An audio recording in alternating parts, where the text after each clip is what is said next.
Hey everyone, welcome to our A plus session. We're going to be talking strictly A plus today. It is being recorded and it will be posted in the tutor replays section that I was demonstrating a little bit earlier.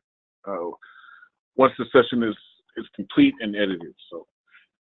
Um, so for those of you that don't know, last week was the last week to attempt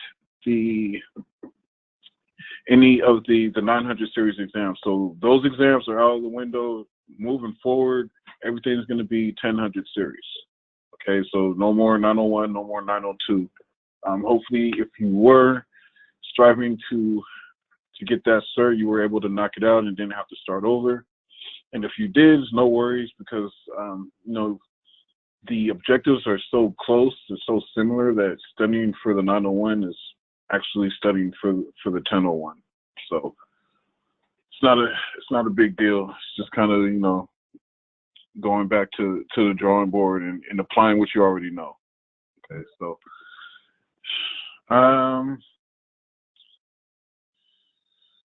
don't have any activities drawn up ahead of time today. I kind of wanted to see where you guys were at and what questions you had last week. I did do a recap on the 1002, so I was thinking of shifting over back to the 1001, but it really depends on what you guys are working on and what questions you have. That's going to kind of drive which way we go in this session. So I'll just kind of open the floor up and go with whatever questions or concerns you guys have as far as this exam goes, either one. So what do you guys have?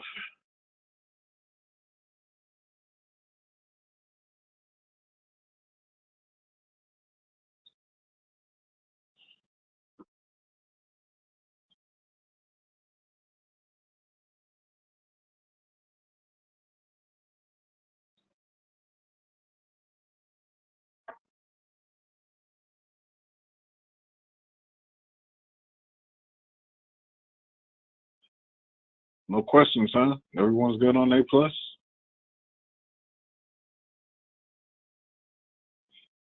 Well, that's good to know. Everyone should knock it out then. Okay, well, all right, so let me ask you this. There are no questions for me. How many of you here are currently working on the hardware exam? 1001.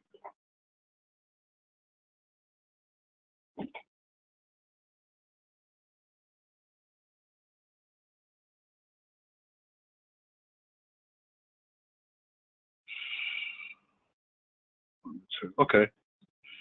So Austin is saying that I said there's a difference between how the exams are worded and how you're used to seeing material in the study guides, books, videos. What is the best place to find material similarly worded to how it is on the exams?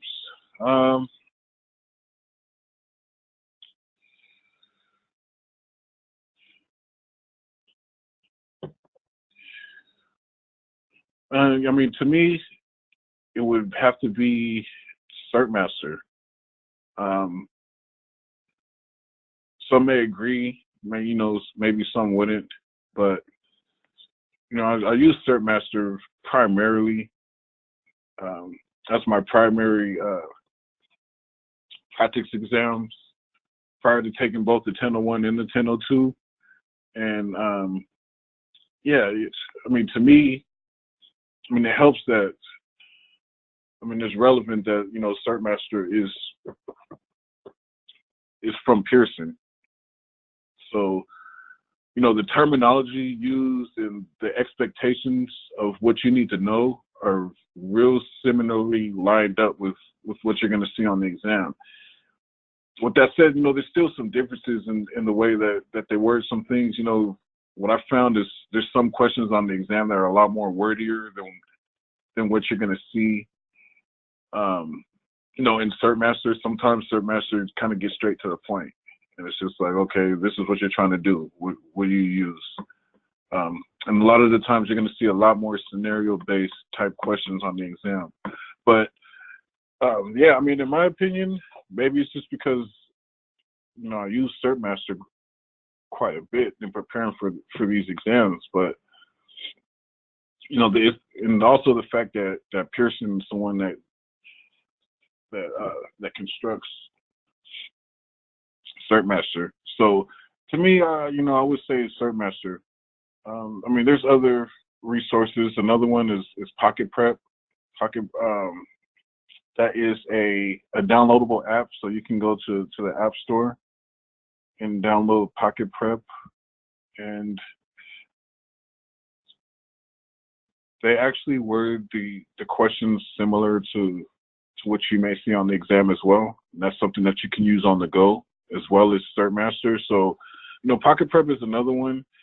Really, the best thing to do is use as many practice exams as you can. That way you kind of keep yourself open to what you'll see instead of trying to get used to a single format, because there's not one format.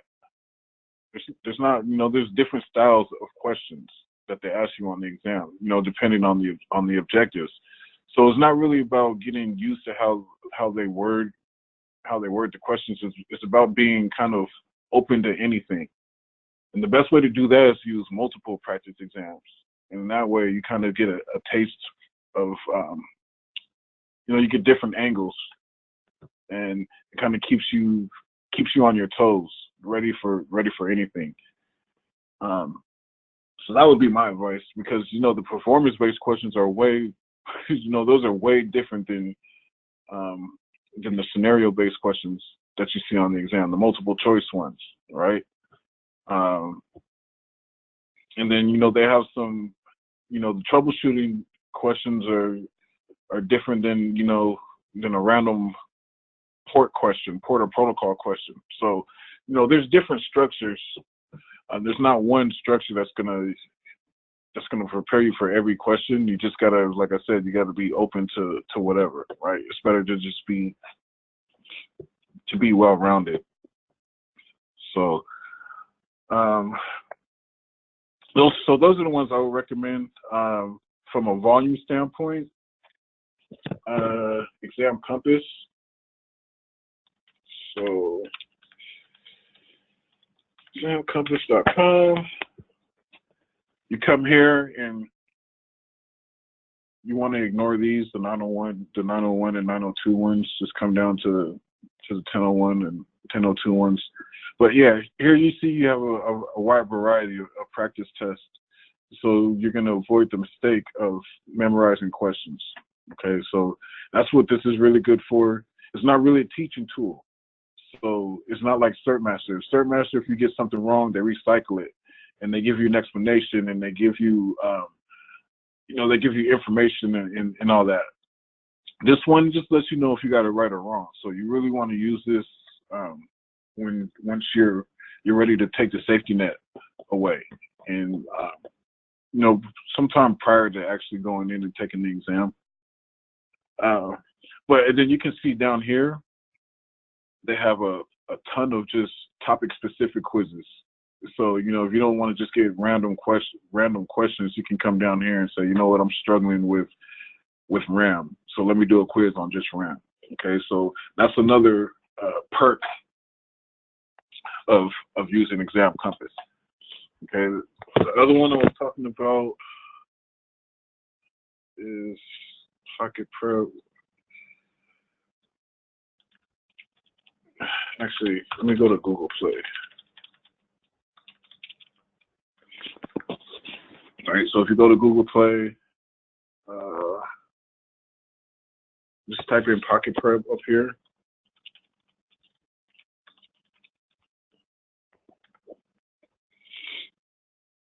And then you just make sure, because there's a ton of them, just make sure you get the right one, right? This one's going to be A+. So, by the way, congrats, Tyler, on your success for the 1001 last week. Awesome news. Thanks, man. Appreciate that. Yeah, no worries. Okay.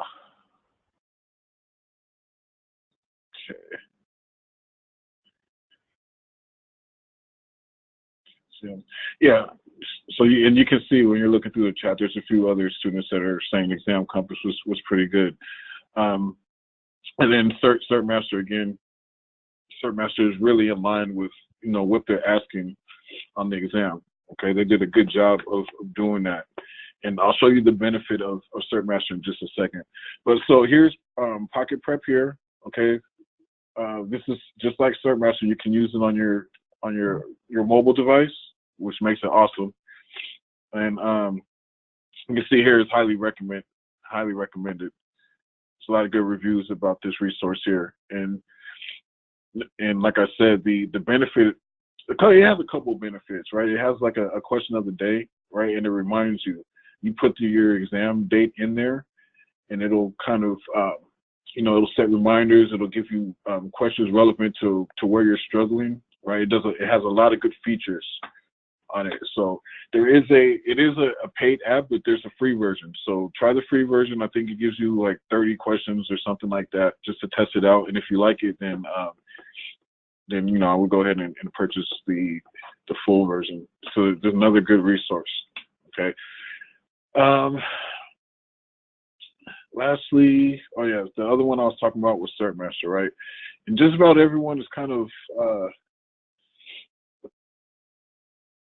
should be familiar with Cert Master.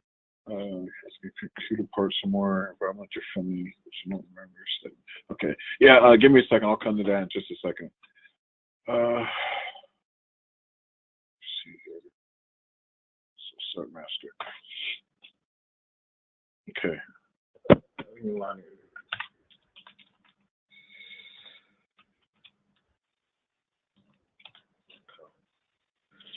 Okay.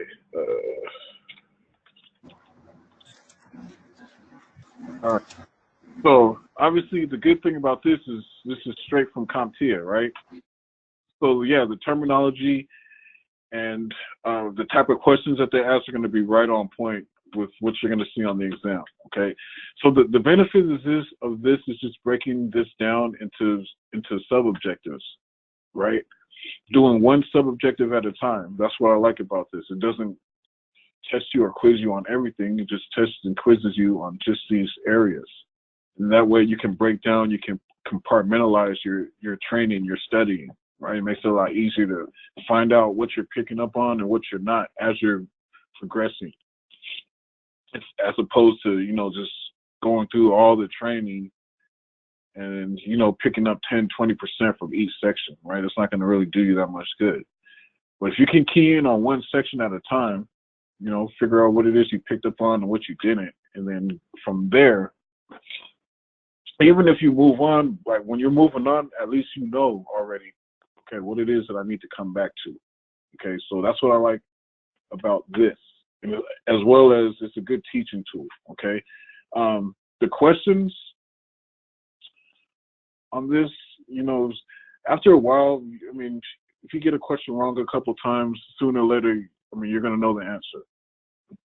Okay, so this is another tool where, after doing it so many times, you're going to memorize the answer. So once you get to that point, that's when you want to switch to another question pool. Okay, you don't want to be taking exams that you already know the answers to. So that's not really assessing anything but your memory. So yeah, this is another good tool. UCertify is another tool. Another good resource. Here we go. Because it gives you access to virtual equipment. Okay, in case you don't have the actual physical equipment that you can use to practice with and study concepts and things like that. What UCertify does is it provides virtual equipment for you. Okay, so instead of, if you don't have a motherboard, right, that you feel comfortable looking at, or, most people are scared to take their stuff apart. And, I don't blame you. It's kind of, it's a little intimidating at first, to to take a computer apart. I remember the first time I did it. That was before I was even in this program. My power supply went out on an old PC that I had, and instead of going and buying a new PC, someone gave me a power supply and they told me how to do it. And so I basically had to open up the tower, disconnect everything, right? Put the new power supply in there, reconnect everything, right? This is my first time doing it, so yeah, it was kind of intimidating, but I was able to do it and it worked. So that's the other awesome part about that. But yeah, so here, if you don't have that equipment, and maybe you're too intimidated to try to do something like that, which you shouldn't. If you're trying to be A+ certified, you should get some time playing with the stuff. Just don't do it on anything that has important stuff on it, right?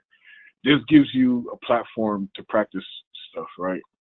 It's the next best thing to having the actual equipment, right? Because you don't actually have it in front of you, but you can at least, it still gives you a real life,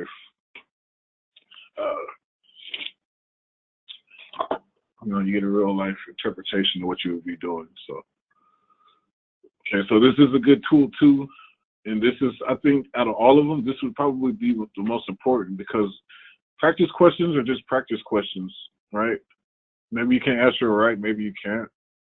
But, being able to do this stuff, this is what's important. This is what's going to be expected of you in the field, right?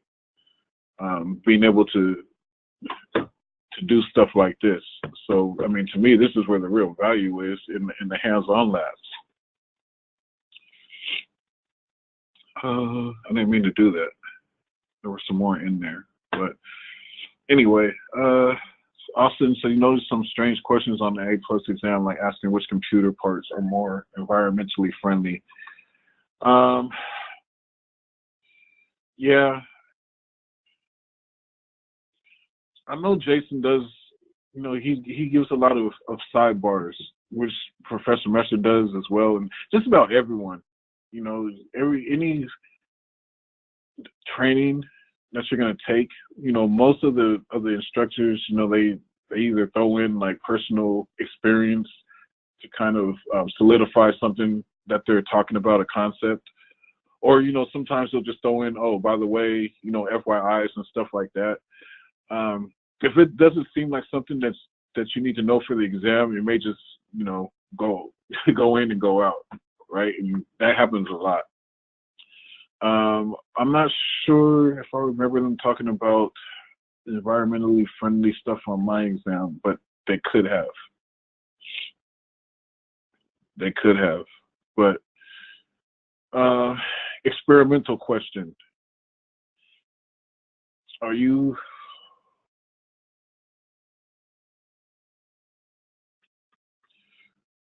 asking me, Matthew, about experimental questions on the exam? Well, they still do that, and that could have possibly been one of them experimental questions. Oh, yeah, exactly. There you go. That's what he was saying. Got you. Yeah, I've seen at least one or two of those on every exam I've taken, on every CompTIA exam I've taken. And they let you know prior to the exam starting, like on the screen prior to you starting the exam, they let you know that there may be questions on there that don't pertain to the objectives. So, yes, yeah, Steve is he's on it, yeah, right? Because CRT has what is it, lead? Batteries, right? Those are things that you don't want to be throwing away in trashes. I'm pretty sure Jason mentioned that stuff. So you just gotta make sure that you're paying attention. Not necessarily, or you just gotta make sure that you're trying to pick up on everything as it's being talked about. Yeah, I remember that on the 1002 as well. Actually, yeah. Just a couple of things because they talked about things that you didn't want to throw away in the trash, right? So like, Steve is pretty much on point. So, but at the same time, yeah, there are questions that will kind of be outside the realm of the objectives. Those ones you don't have to worry about. They should be pretty easy to spot because it has nothing to do with the objectives. So it's probably something that you didn't come across during your training. Because it's not on the objectives, and more than likely, Jason and Mike Myers or whoever else you're listening to, they're not talking about it. And even if they do, it may be something that they just bring up, but they don't go into detail about. So you should notice it right away when you see something that's just left field, and it just makes you like scratch your head, like what are they talking about? Normally, that's probably going to be one of those ones that they just threw in there. So. Okay. Actually, I meant to come back here for a second. I think I wanted to show a different type of question, but maybe. Oh yeah, okay. That's the other thing I wanted to talk about while I was here. You certified. Another benefit of this is going to be the virtual machines. Okay, because not all of us have virtual machines. Not all of you may have a version of Windows that supports Hyper-V. Right? If you're running home, you're not going to be able to run VMs. So what this does is it takes away the need for you to have the RAM and the actual, the resources to run your own VMs. You can just use these ones here, right? This is Windows 8. This is another Windows 8. There should be a Windows 7 down here somewhere. These top labs here, for some reason, U-Certified does not break up their 901 and their 902 labs. They put them together. And they don't tell you which ones are or for the first exam or which ones are for the second one. So you have to kind of know the objectives, right?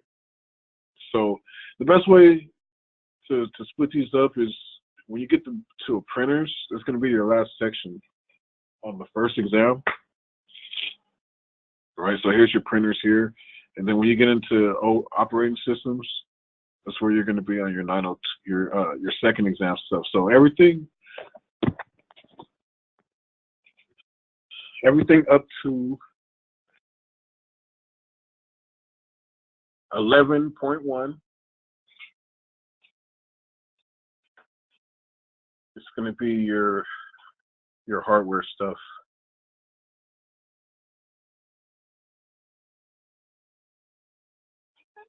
And then everything down here, like 11.1 and up, this is going to be all of your second exam type stuff, your operating systems, your software troubleshooting, and a lot of that stuff. Okay, so, and then you're going to see, like, you have Windows 7 down here, right? These are full versions. So these aren't actual operating systems, meaning that there's some stuff that you're going to be limited to, but for the most part, you still have access. And you can see here that this is Windows 7. Anyone that used to have it will remember this. This should bring back some nostalgia, right? So anyway, that's another benefit of U-Certify. It just offers you it offers you access to virtual equipment and virtual machines. So, you don't need to actually have it there because there was someone that was looking for virtual machines. They're taking Sec Plus, and I don't know why, but they wanted virtual machines, right? So for Sec Plus, virtual machines is not something that is really necessary to pass, okay? It is something good to have because if you're going to be doing testing, right? Let's say that, you're testing something that could be harmful to your PC. Well, that's something that you would want to test in a virtual environment, right? Or something like that, right? So you're not worried about, damaging your own resources or PC, right? But as far as, getting ready for the exam, preparing for the exam, it's not really necessary to have a virtual machine. You just need to understand the concept of virtualization and what it's used for, when you're going to use it, and the application of virtual machines in a security setting. right? That's all you really need to know. You don't need to actually install virtual machines for Sec Plus, right? That's more of a 10.02 thing. Okay, so for me, you have access to Windows 8 and you have access to Windows 7 here, but that's it. Okay, so for the 10.02, you're actually responsible for Windows 7, Windows 8, 8.1, and Windows 10. Okay, so most of you have Windows 10 and you have Windows 8 and you have Windows 7. You have access to Windows 8 and 7 here, which is good. Okay, and if you're running 10, then only one, you're not really missing anything. What you are missing is the other operating systems like Linux. Okay, because there is some. I did get about at least 4 to 5 questions on Linux and Mac features, right? Command line stuff and features, right? So I did get about 4 or 5 questions on that stuff, and so it does kind of pay if you can to download those. Okay, so me, I have virtualization. Okay, I can run virtual machines. So I did, in fact, download a version of Ubuntu. Okay, I have Ubuntu here, so I can run this and get some practice with some of the command line stuff and just get more familiar with the operating system as a whole. Okay, and then you can see here I also have a version of Windows 7, a VMware version. I also have a VM version of Windows 8.1. Okay, this is specifically just for getting familiar with the operating system. So if I get asked questions about it, I'm more likely to feel comfortable with answering those questions because I didn't just read about these operating systems. I played around with them, right? I had Windows 7 when it was out. I had Windows 8, so I was already comfortable with pretty much most of the operating systems that are being covered here. The ones that I wasn't comfortable with is Ubuntu. Okay, I am somewhat comfortable with Mac operating systems just because I've been running iOS for a while, for years now. So the more familiarity that you have with each of these operating systems, the better you'll be for the 10.02. So it is important to make sure that if you can, spend some time in these operating systems. Okay. And like I said, uCertify is good for that. It'll give you access to 8 and 7. Okay. So the only one that you really be missing is the Mac operating system. All right. Some of you may be Mac users, and you'll be fine there. If you're not, then you want to make sure that you do your homework on that, on the features and things like that. And the same thing with Linux. Okay, I don't know how many people here have even used Linux ever, but if you haven't, make sure you get some practice.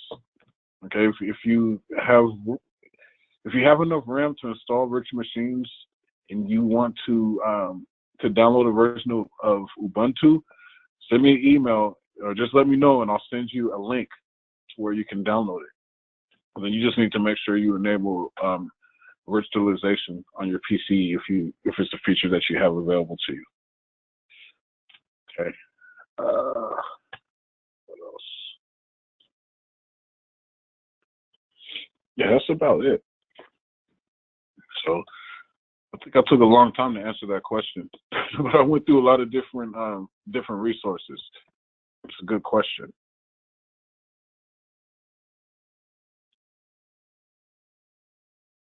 Okay.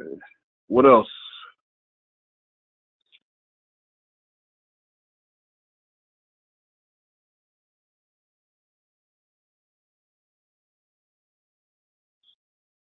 Compass.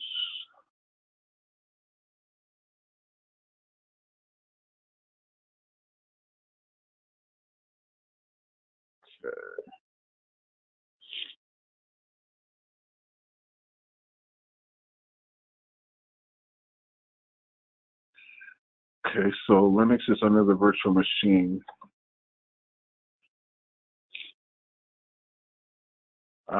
What are you asking, Larry?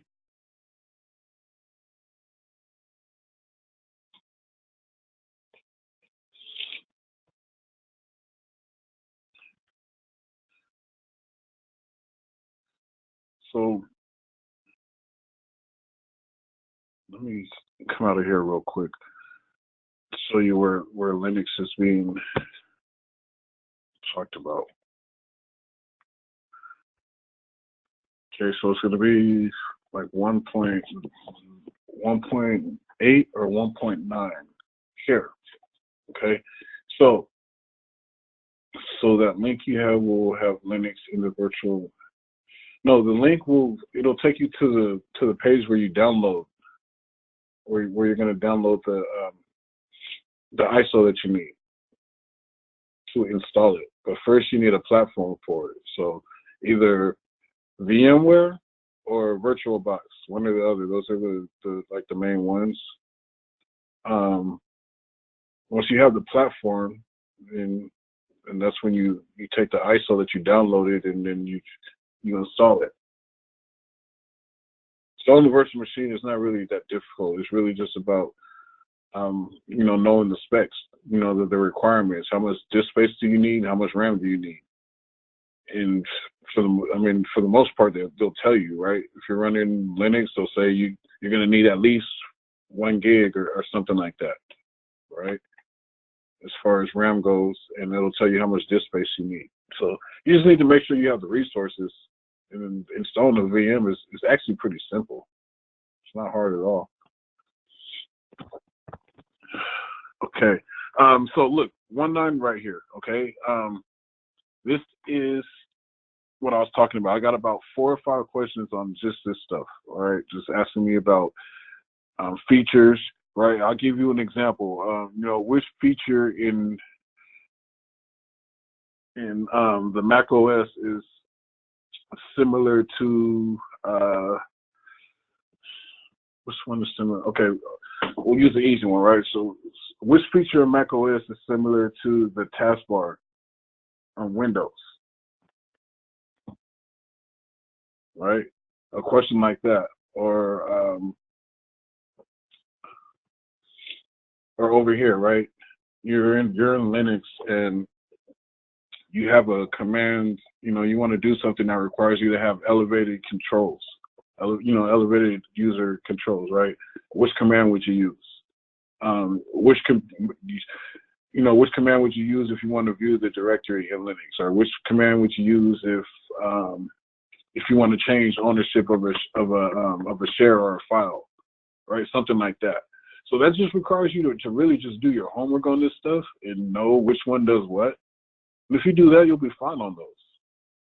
Right? Because there's not a lot here, right? This is like the equivalent of like port numbers and ports and protocols, right? I mean, are really just command line stuff, right? It's like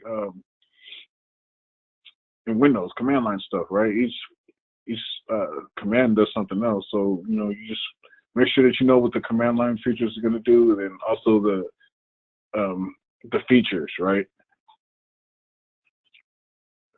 It's really just so have on this virtual machine. So quiet. Hey JB, what's going on?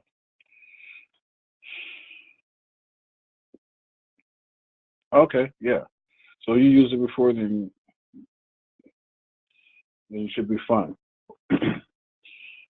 Right? And then also, like I said, you don't have to be intimately familiar with Linux. You want to, basically the main thing is you want to know these commands. The best way to remember these is to do them, right? Or you could put them on a flashcard or something, but some of these, if you go in and you actually type in the commands and you watch the output and all of that, it just kind of sticks in your head more.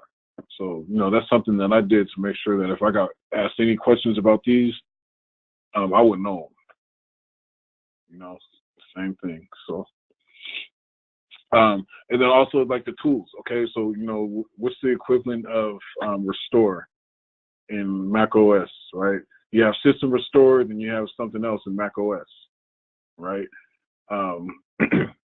Things like that. When you have task kill in Windows, and you have force quit in Mac, right? So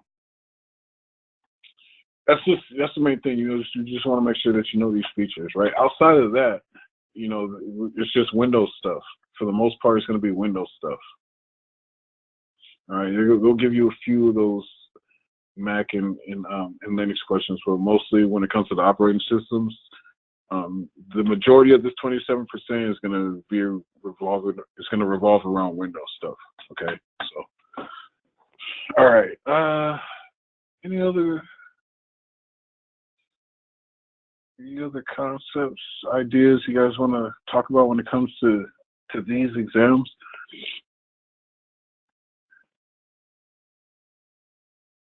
Not many people working on the 1001, huh? Or not many people have questions about the 1001, at least.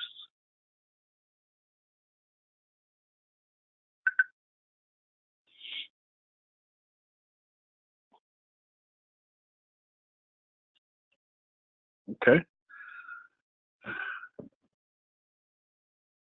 Well, it's about 10 minutes left. Whatever questions do you guys have? What else is there? Real quick, just a what do you call it? A gem, I guess, or FYI. Know your features, right? Which versions are going to give you access? Are going to give you domain access, right? Which versions of Windows 7, 8, 8.1, and 10? Which versions are going to give you access to BitLocker? Which versions are going to give you access to branch cache, right? When it comes to the second exam, you're going to want to know that. Okay, it's very, very common to get a question that's going to ask you about you needing to utilize some feature. Which version do you need? Or maybe you have a version that doesn't support this, and they're asking you which version do you need to upgrade to, and then you need to know, is that something that you can upgrade to, or is that something that you need to do a clean install on? Okay, so don't just gloss past this. Make sure that you understand the upgrade paths and the features that are available in each version of these. Okay, that is a very likely question for you to see multiple times. Okay, so either a upgrade question, right? Like which way can I upgrade, or a feature, right? Just you're running Windows 8 and you want to have you want to have access to BitLocker. Which version do you need to have, right? Or which one do you need to upgrade to? Can you upgrade, or do you need to do a clean install? So that's another one. Okay. Your partitions. So for the 1002, I only saw one performance-based question. They only gave me one. Okay, I think Jason said the same thing. They only gave him one. For the 1001, I think I got like 3.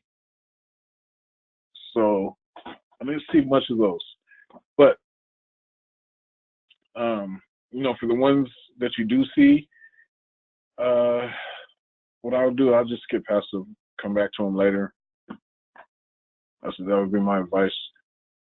That's what I always do. That's the strategy that I adopted ever since my first CompTIA exam. I just started skipping past those and go straight into the multiple choice, and then I'll do those at the end. So, make sure you understand your partitions, your different partition types, and the characteristics of them. Okay. Which one is bootable, which one isn't. What's the maximum amount of partitions that you can put on each of these? There's characteristics of these. So just make sure that you know these, because I did get asked a few of these questions too on partitioning. I don't know.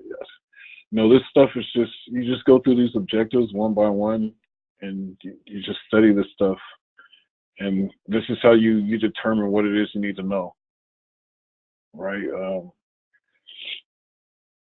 Each objective tells you what it is you need to know, or you need to know how to do, right? So here it's saying use operating system features and tools, right? When are you going to use MS Config? When are you going to use the task manager? What situations and scenarios? They're going to give you scenarios and they're going to say, okay, what's the best way to solve this? Or what's the best way to do this? What's the best way to do that? Okay, understand your command line tools and what they're for. Okay, just like we were talking about, same thing with the Linux and the Mac stuff. Just make sure that you know what each of these are for. It shouldn't be your first time seeing a lot of these, like ping, traceroute, ipconfig, a lot of this stuff. Hopefully you've seen it before, you've talked about it before, maybe you've used it before. A lot of these, I don't want to say a lot of these, a few of these I used before I even started learning about this stuff, just through, everyday life type stuff. So, yeah, just do your homework. It's just what it comes down to. Do your homework, because if you do your homework, then a lot of the questions you'll probably feel comfortable with the answers. And then when it comes down to like the 50-50 questions, you don't have to get as many of those right. So, okay. If you guys don't have anything else, I don't either. Go ahead and start taking the names down.